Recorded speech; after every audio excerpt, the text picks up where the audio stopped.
যে বাঁধটা দেখতে পাচ্ছেন এটা হচ্ছে সেই ফারাক্কা বাঁধ। আর এই ফারাক্কা বাঁধ সেই ফারাক্কা বাঁধ যেটা নিয়ে বাংলাদেশ এবং ভারতের ভিতরে সবসময় সমালোচনা আলোচনা হয়ে থাকে। আর ভিডিওর যে পাশে এখন আপনারা পানি দেখতে পাচ্ছেন এইটা হচ্ছে ইন্ডিয়ান সাইড, এটা ভারতের পাশে। এখন আমি একটু পরে আপনাদের বাংলাদেশের পাশে দেখাবো যে বাংলাদেশের পাশেও কি এত পানি আছে কি না।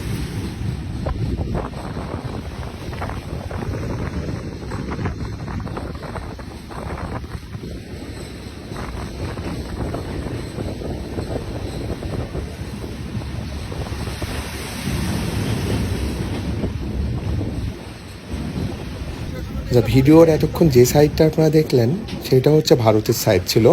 তো এখন আমি বাঁধের অপোজিটে আপনাদেরকে দেখাচ্ছি, এইটা হচ্ছে বাংলাদেশ সাইড। তো বাংলাদেশ সাইডের মধ্যে দেখতে পাচ্ছেন একদম পানি নেই, চর অঞ্চল পড়ে গেছে, চর পড়ে গেছে। তো এইটাই সেই ফারাক্কা বাঁধ যেটা নিয়ে বাংলাদেশ এবং ভারতের ভিতরে সবসময় সমালোচনা ও আলোচনা হয়ে থাকে। তো অবশ্যই আপনারা কমেন্ট করে যাবেন ভিডিওটা আপনাদের কেমন লাগলো এবং আপনাদের মতামত দিয়ে যাবেন এই বাঁধ সম্পর্কে।